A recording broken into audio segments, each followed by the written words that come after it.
Oh, kaya rin pala nitong maglakbay?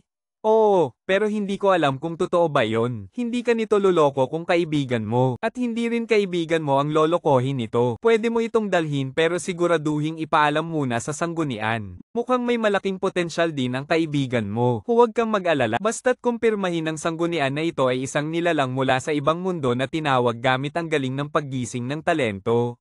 Hindi mula sa iligal na ritual o madilim na kapangyarihan. Hindi nila hahadlangan ang kilos ng kalaban sa lungsod ng mga tao.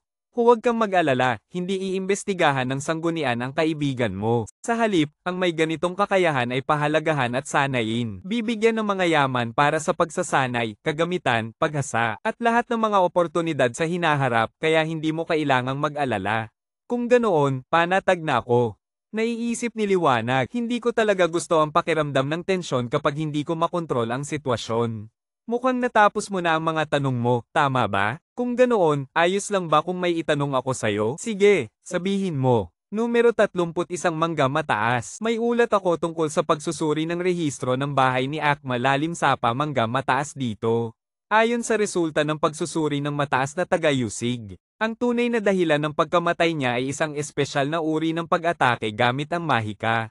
Mukhang nasunog ang balat ni Mangga Mataas, pero sa totoo lang, biglaang nanghina at lumiit ang mga selula at mga organo niya. Nawala ang mga function ng katawan sa isang kisap mata. Ang mga palatandaan ay medyo katulad ng mga lumang halamang gamot na pinatuyo. Hindi ba ang paggising ng talento mo ay isang uri ng lason sa gatas? Kinuha ni Liwanag ang dokumento. Isang dalubhasang eksperto sa pag-eksamen ng bangkay ang naglarawan ng epekto ng kontra pagpapagaling. Pero tama ang hinala niya. Ang lason sa gatas ang paggising ng talento ko. Mabuti naman, pinagdedebatehan pa namin ito. Sa huli, ang sugat ni Mangga Mataas ba ay gawa mo? May mga eksperto na nagsasabi na ito ay isang malubhang sugat na ginawa ng isang matandang propesyonal bago pa man para takutin ka at makinabang. Palagi kaming nagtatalo kung ang karangalan na ito ay para sa'yo. Kung dapat ba itong bilangin sa mga nagawa mo. Napag-isipan ni Liwanag at nagkamot ng ulo sa pagkabigla. Sandali, akala ko ba naniniwala ka sa lahat ng bagay? Hindi mo ba alam o naiintindihan ng tungkol sa gantimpala para sa mga demonyong lalim sapa? Ang sanggunian ng mga propesyonal ay nagbibigay ng pinakamataas na pagkilala sa bawat propesyonal na nakakapatay ng demonyong lalim sapa. Hintayin mo lang ang medalya at gantimpala na gusto mo. May mga platinum grade na kagamitan, mga platinum grade na libro ng kasanayan. Pati na rin ilang bihirang materyales o bagay, at pwede mo pang tukuyin ang may mga platinum grade na kagamitan, mga platinum grade na libro ng kasanayan. Pati na rin ilang bihirang materyales o bagay, at pwede mo pang tukuyin ang larangan na gusto mo. Sige, kapag naisip ko na, ipapadala ko ang mga gamit sa'yo. Siyempre, aalis na ako muna. Kailangan ko pang samahan ang mga kasamahan sa pagpasok sa dungeon. Sige, go na. Good luck sa pagsusulit mo sa propesyon. Kunin mo ang titulo ng top scorer, maging kilala sa lahat.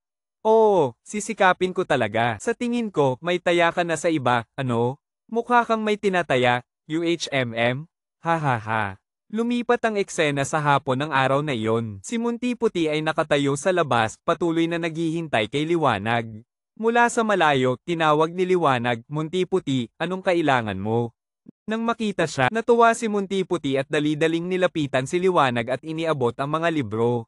Napagpasyahan ko na, ito ang lahat ng mga dokumento at numero na meron ako. Napansin ni Liwanag ang ngiti sa mukha niya. Hindi ko inakala na ganito siya magtiwala sa akin. Kung ganoon, hindi ko siya dapat biguin at kailangan kong planuhin ng mabuti para sa kanya. Huwag kang mag-alala, ako ang bahala. Oo nga pala, kapag umangat na ang talento mo sa level 2, dadalhin kita sa 2-person dungeon. Kasama ng mga datos na naipon ko, titingnan natin kung dapat ka nang magpalit ng propesyon. Nang marinig na tutulungan siya ni Liwanag sa pag-level up at pagpaplano. Natuwa si Munti Puti, totoo ba yon? Kaya maghahanda talaga ako ng mabuti. Sige, ipagpatuloy mo lang. Hindi pa rin umabot sa rurok ang pagod ko. Ito ang mga nauna kong ginawa. Sandali, matapos mo na ba? Si Liwanag ay tila pinipisil ang ulo niya. Sige na, hindi dapat patayin ang apoy ng determinasyon ng bata kahit na propesyonal na siya. Tapos na ang propesyon, base sa 3-person dungeon noong nakaraan. At dagdag pa ang mga datos ng katawan, simulan na natin ang pagsusuri. Sa gabi, dapat magpatuloy si Liwanag sa pag-aaral ng baka. Kumpleto na ang datos ng kasanayan at kagamitan. Pero ang mga pagbabago sa kalamnan, oras ng reaksyon, at mga galaw ayon sa nakasanayan ay mga mahalagang datos din. Dahil 3 ang pumasok sa dungeon noong nakaraan, hindi pa eksakto ang datos ni Puti Lawa. Sa ngayon, maliban sa swerte ng kalamnan, hindi pa sapat ang datos ni Puti Lawa base sa kasalukuyang anyo. Para sa kaligtasan, kailangan munang gumawa ng plano para hindi maipakita ni Munti Puti ang talento niya at makalusot sa huling pagsusulit. Sa huli, ang personal na dungeon ng pagsusulit sa propesyon ay hindi lang nakabase sa swerte. Lumipat ang eksena sa ilalim ng lungsod, may isang grupo na nag-uusap. Sabi ni Tahimik Multo, patay na si Mangga Mataas. Alam ko na, patayin natin ang pumatay kay Mangga Mataas. Patayin siya? Ngayon, ang mga mata at kamay ng sanggunian ng mga propesyon ay nasa lahat ng dako. Kapag may nagpakita ng kapangyarihan ng lalim sapa, ilang minuto lang at sasakupin na sila ng mga puwersa, walang matatakbuhan. Lalo na sa mga malalaki at mabagal na parang may pakpak, hindi sila makakataka. Nang marinig ang sinabi ng card, galit na pinadyak ni Awit Kamao ang lupa. Ikaw, nakikita mo ba? Nag-aaway na ang mga demonyong lalim sapa. Pati si Reyna Lobo ay nagsalita. Sino ba? Patay na si Mangga Mataas. Ang mas mahalaga, sino ang susunod na magiging leader natin? At kailangan pa ba nating ipagpatuloy ang plano ng pagpatay? Siyempre, kailangan pa. Hindi naman natin kailangan gawin ito ng personal, konting galaw lang. Hindi dapat huminto dahil sa pagkamatay ni Mangga Mataas. Idagdag lang ang maliit na elementong ito sa huling dungeon ng pagsusulit. Kahit ang orihinal na target ay si Mataas Tagapayo Yen, o may lumabas pang estudyante, ang makapangyarihang ito ang bahala sa atin. Ang impormasyon niya ay mula kay Gubat Hiwaga ng Impyerno, isang espesyal na gamit kapag inilagay sa lihim na dungeon. Agad nitong pinapataas ang hirap ng dungeon sa antas ng kalamidad, at binabago ang orihinal na anyo ng dungeon. Naglalabas ng isang boss na hindi normal sa dungeon. Ang epekto ay pangmatagalon. Hindi ko maintindihan bakit gagamitin ng amo ang napakahalagang gamit na ito. Kung pwede sana itong gamitin para bigyan tayo ng mga kagamitan sa antas ng espiritu o pagsusuri ng kasanayan. Kapag sabay-sabay tayong pumasok, hindi ba natin sila mapapatay? Nang matapos magsalita si Awit Kamao, biglang lumipad ang 2 card na parang babala. Sa wakas, iniisip ba ng mga tao sa sanggunian na mga tanga lang kami? Basta na lang nagpapadala ng tao para patayin ang target na pinoprotektahan? Parang hinahanap nila ang kamatayan nila. Sino ba? Huwag. Sino ba? Huwag kang magalit ng ganito, card. Bigyan mo ng kaunting konsiderasyon ang hanggal na ito. Mababa ang IQ niya kaya gusto lang niya ng katapatan. Bakit kailangan mo siyang laging gawing lasing? Ang malambing na salita ay nagpaiyak kay Awit Kamao. Umalis na ang card. 2, ayoko talaga sa mga hanggal, lalo na yung mga katrabaho ko. Kapag isinama ni Mangga Mataas ang hanggal na ito sa team, siguradong may masamang mangyayari. Hey maliit na card, galit na tumayo si Awit Kamao. Pagkatapos ay yumuko at humingi ng taos-pusong paumanhin. Tinulungan siya ni Tahimik Multo na tumayo. Hindi mo kailangang humingi ng tawad, Awit Kamao. Tandaan mo, mas malakas ka kaysa sa kanya. Kaya mong gawin ang higit pa, basta huwag kang susuko. Ngunit mabilis na kumalat ang asul na apoy sa mesa. Napansin agad ng grupo. Isang aninong lumutang sa itaas, ang Pangulo ng mga card ng langit. At ang Pangulo ng mga pana ng langit, patay na si Mangga Mataas. Magpapadala ako ng bagong demonyong lalim sapa bilang leader, at isang demonyong mapanira bilang suporta sa inyo. Siguradong narinig nyo na ang pangalan ng demonyong mapanira na ito. Ang pangalan niya ay Puti Munting Baka, Hangin, syempre narinig na namin. Hindi lang niya pinatay ang mahigit 20 mataas na propesyonal, kundi nilinis din ng isang grupo ng mga ordinaryong tao sa club. Siya ay may higit sa 1,000 kaluluwa, napakalalim ng kanyang karma. Bakit, hindi ba kayo kontento sa kanya? Ngunit, Ginoo, kinikilala ko ang lakas ni Puti Munting Baka. Ngunit ang mga ginawa niya ay banta lamang sa ating buhay. Kung siya ay pumunta sa lungsod, tatanggihan kong gawin ang anumang susunod na hakbang. O aalis si Puti Munting Baka, o siya ay papatayin. Biglang naging mabigat ang usapan. Sa puso ni Awit Kamao ay may kaunting kaba, ang Panginoon ay tumawa. Hahaha, mabuti, maganda ang inyong pag-iisip. Huwag mag-alala, ang mga mahal kong bata ay may pribilehiyo na tanggihan ako. Wala si Puti Munting Baka ng karapatang kontrolin kayo o makipag-ugnayan sa inyo. Dumating siya sa lungsod upang ipagpatuloy ang orihinal ninyong misyon, ang pagpatay kay Mataas Tagapayo Yen. Bukod dito, ipapasa niya sa inyo ang bagong misyon, Ang pagkakulong kay Dato Daliring Hangin. Siya ay isang henyo sa kasamaan at magiging matibay na alipin ninyo. Pagkatapos matapos ang dalawang gawain, maaari ninyong harapin si Gubat Gabi na pumatay kay Mangga Mataas. Tandaan, huwag ipakita ang inyong pagkakakilanlan at pag-iral. Gawin ang pareho sa pagpasok kay Gubat Hiwaga sa huling pagsusuri ng lihim na lugar. Pagkatapos ay palakasin ang boss gamit ang marahas na mga kamay. Sirain siya nang hindi niya nalalaman. At hayaang magsisi ang mga taong may propesyon ng huli na. Ginoo, alam ko na si Gubat Gabi ang pumatay kay Mangga Mataas. Ngunit karapat-dapat ba siya? Gumamit siya ng isang kagamitan na maaaring lumikha ng permanenteng mataas na antas na kagamitan. Ibig sabihin, kapag lahat tayo ay may mataas na antas na kagamitan, maaari mong patayin ang sino man na gusto mo. Ginoo, alam ko na si Gubat Gabi ang pumatay kay Mangga Mataas. Ngunit karapat-dapat ba siya? Gumamit siya ng isang kagamitan na maaaring lumikha ng permanenteng mataas na antas na kagamitan. Kahit na napatay niya si Mangga Mataas, antas 20 lang siya. Sa banta, hindi siya kasing lakas ni Mataas Tagapayo Yen. Kung gagamitin ang anyo ni Gubat Hiwaga, hindi ba mas mainam na gamitin ito laban kay Mataas Tagapayo Yen? Pagkatapos marinig ito, agad na pinatama ng Panginoon ang mga balikat ng dalawa. Ang mga taong ito ay palihim na mga inutil ngunit nahuli ko pa rin ang balita. Posibleng nakuha ni Gubat Gabi ang sertipiko mula sa naiwang lihim na libingan. Sa mata ng mga nakatataas, mas mahalaga ang kanyang lakas kaysa kay Molin Pusong Dalamhati. Sa ngayon, lahat ng tahimik na nagtatanggol kay Mataas Tagapayo Yen ay lumipat na sa kanyang panig.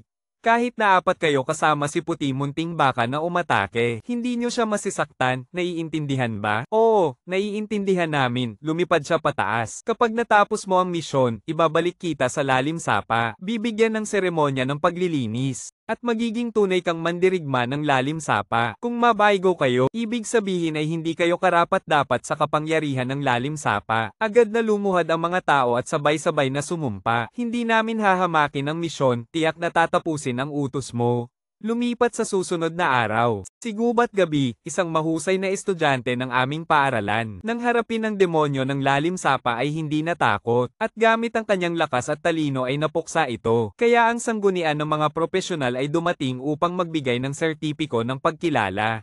Nang marinig ito ng punong guro, naging masigla ang mga tao sa komento.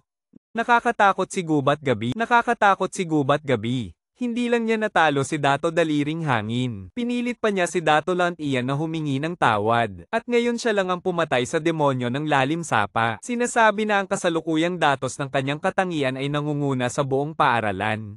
Hindi ba may nagkaila at nagpakalat ng tsismis na may kaugnayan siya sa kapangyarihan ng lalim sapa? Nakabili na ako ng tiket. Ang dakilang Gubat Gabi, hindi lang siya nanguna sa pagsusulit ng semestre at pumasok sa sanggunian, kundi maaari ring buksan ng 6 na sekta at maging pinuno ng kanilang samahan. Ako si Kahoy Mata, ngumiti ako nang marinig ang papuri sa kanya.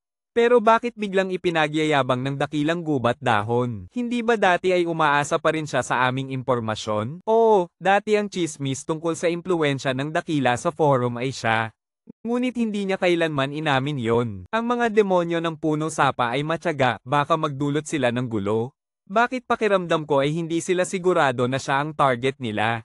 Huwag mag-alala, ang mga demonyo ng puno sapa ay mga alipores lang.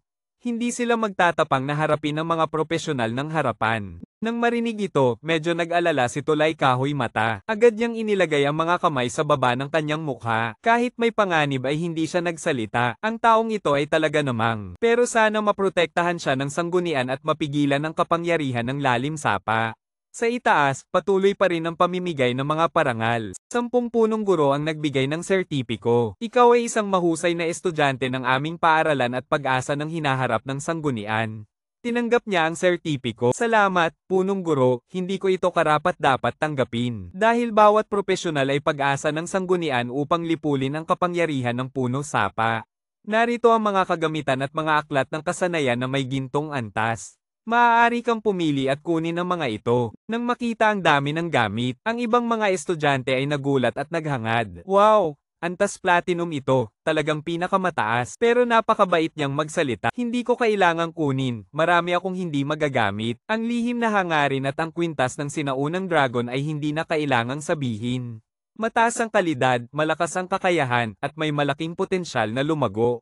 Ito ay isang platinum na kagamitan na mahirap palitan. 4 na piraso na hindi maaaring paghiwalayin. Kailangan mong hanapin ang 4 na kaparehong kagamitan at isang espesyal na item na may kakaibang epekto bago mo ito mapalitan. Ang mga kagamitan na platinum na ibinigay ng sanggunian, bagaman may magagandang katangian at kakayahan, ay kulang sa pangunahing katangian na nagpapabawas ng cooldown. Kapag ginamit, kulang ito sa mabilis na paggalaw, isang aktibong kasanayan. Hindi ko sinasabi na may mali, pero talaga namang walang dagdag na benepisyo. Sayang lang na ang mga platinum na kagamitan ay napakaakit, ngunit biglang napansin niya ang isang bagay sa kanyang mga mata. Ito ang pinili ko, 3 piraso ito. Sinturon ng pag-absorb ng shock, sapatos ng mabilis na galaw, at banal na liwanag. Ang sinturon ay isang uri ng alahas. Antas 1, pinakamataas na antas 10. Platinum ang kalidad, walang kinakailangang kagamitan. Nagbibigay ng 450 puntos ng buhay, 40 puntos ng resistensya sa mahika. Nagpapagaling ng 100% ng base na buhay, may walang hanggang aktibong epekto. Nagpapalakas ng lahat ng epekto ng paggaling at mga shield na natatanggap mo ng 25%.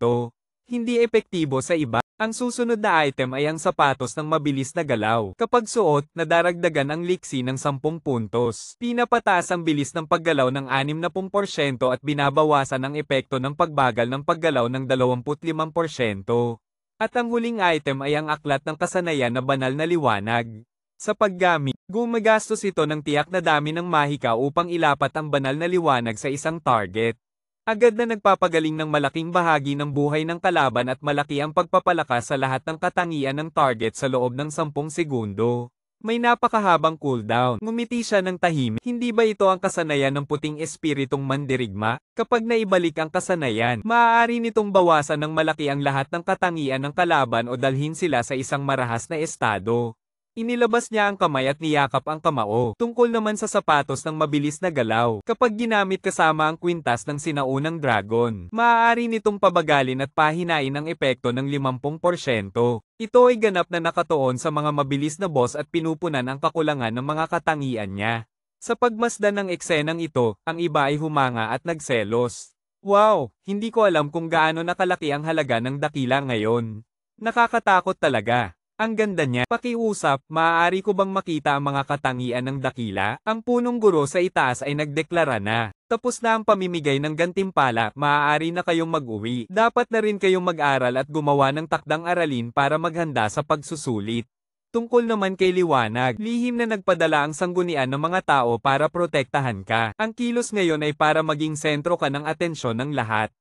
Sa ganitong paraan, magiging mahirap para sa mga tao ng lalim sapa na kumilos laban sa iyo. Naiintindihan mo ba? Ang huling pagsusulit sa propesyon ay magaganap sa loob ng 3 araw. May plano ka na ba? Ay lalaan ko ang lahat ng kagamitan ko sa level 10 at tutulungan ang mga kasama ko na makapasa sa pagsusulit. Ngunit biglang nakatanggap siya ng isang nakakagulat na abiso. Nang tiningnan niya, may lumitaw na larawan na may pulang babala. Isang emergency na balita. Ngunit biglang nakatanggap siya ng isang nakakagulat na abiso. Nang tiningnan niya, may lumitaw na larawan na may pulang babala. Isang emergency na balita. Tiningnan niya si Liwanag at tinanong, "Maaari mo bang sabihin kung sino ang mga kasama mo? Sumama ka muna sa akin, may gusto akong sabihin sa iyo." Oo, hindi kailangang mag-alala tungkol kay Tulay Kahoy Mata. Medyo nag-aalala lang ako tungkol kay Puti Lawa. Hindi niya naipapakita ang kanyang talento, at gusto rin niyang magpalit ng propesyon. Ngumiti siya, kung pinili mo siyang maging kasama, siguradong may kalamangan siya sa kakayahan, hindi ba? Oo, kahit na walang espesyal na pribilehiyo sa pagsusulit para sa kanila. Pero kung makakapasa siya, walang magiging problema sa kanyang landas. Hindi mo kailangang mag-alala na hindi na siya makakapagpatuloy sa pag-aaral. Oo, kahit na walang espesyal na pribilehiyo sa pagsusulit para sa kanila.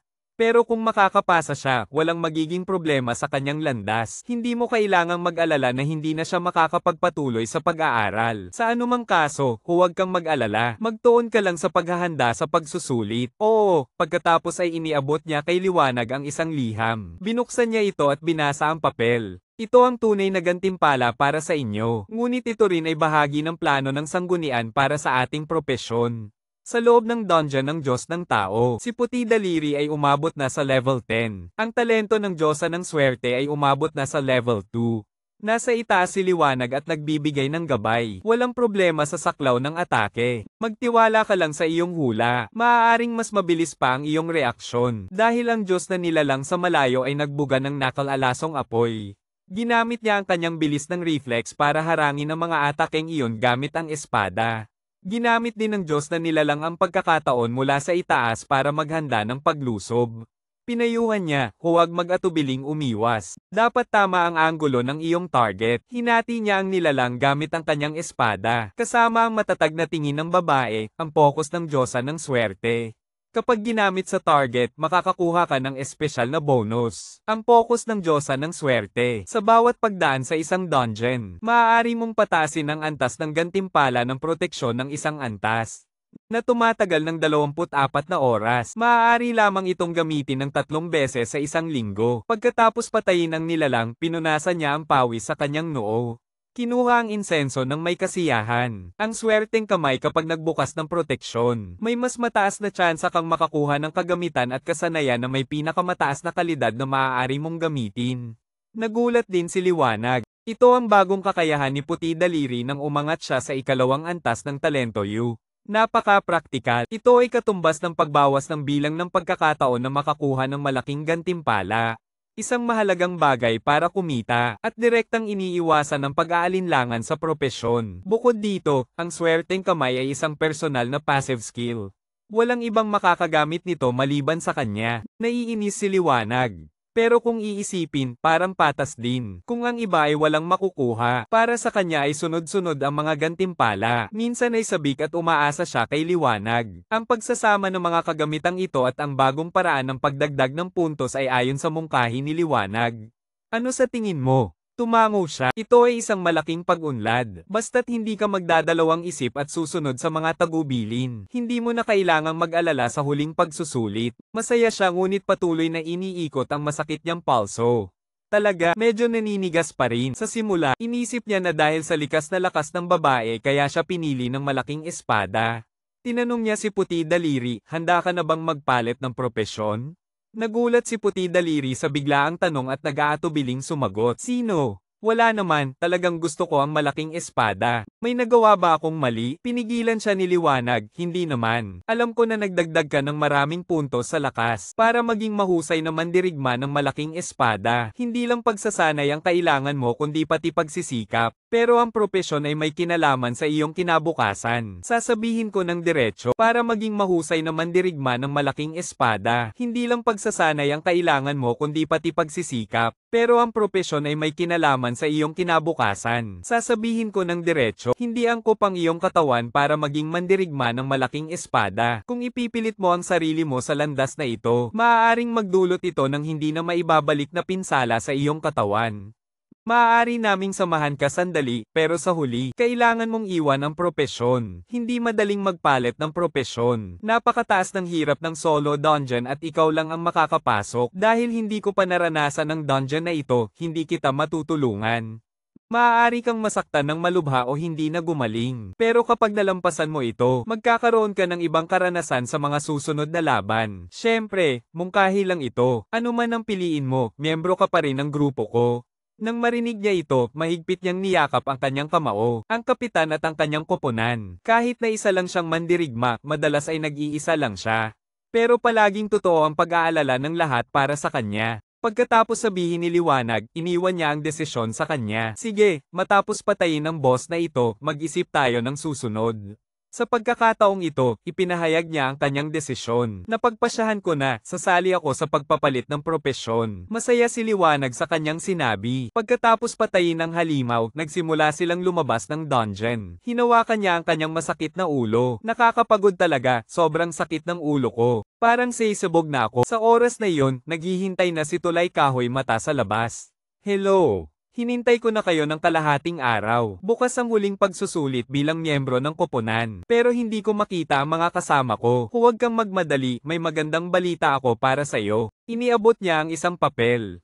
Tingnan mo kung kilala mo ito. Tingnan mo kung kilala mo ito. Sana ay suportahan ninyo ako sa pamamagitan ng pag-donate ng gatas para magkaroon ako ng lakas ng loob na gumawa ng susunod na video para sa inyo.